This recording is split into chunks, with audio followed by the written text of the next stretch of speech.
అందరికీ నమస్కారం అండి. వెల్కమ్ టు మై ఛానల్ డార్గానిక్ మ్యాటర్. మీరు చూస్తున్నారు కదండీ, గోరుచిక్కుడు ముక్క చూడండి ఎంత హెల్తీగా ఉందో. మొన్న నీమ్ ఆయిల్ స్ప్రే చేశాను కదా! సో, వన్ టైమ్ స్ప్రేకి మన ఆకుముడత అనేది చాలా తగ్గిందండి.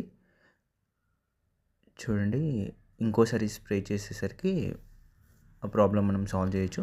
ఇక్కడ దోసపాటు చూసారా, నేను కంపోస్ట్ బిన్‌లో వేశాను దోస విత్తనాలు. అది ఎంత హెల్తీగా పెరిగింది చూడండి. ఏదైనా మన కంపోస్ట్‌లో వేసింది చాలా హెల్తీగా వస్తాయండి. అండ్ చూడండి. సో, నా వీడియో కనుక నచ్చినట్టయితే లైక్ చేయండి, షేర్ చేయండి, సబ్స్క్రైబ్ చేయండి.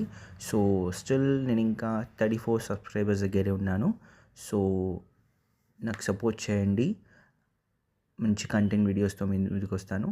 అండ్ చాలా సర్ప్రైజింగ్ గివ్ అవేస్ ఉన్నాయండి. సో, ప్లీజ్ నా వీడియో కనుక నచ్చినట్టయితే లైక్ చేయండి, షేర్ చేయండి, సబ్స్క్రైబ్ చేయండి ద ఆర్గానిక్ మ్యాటర్ ఛానల్‌కి.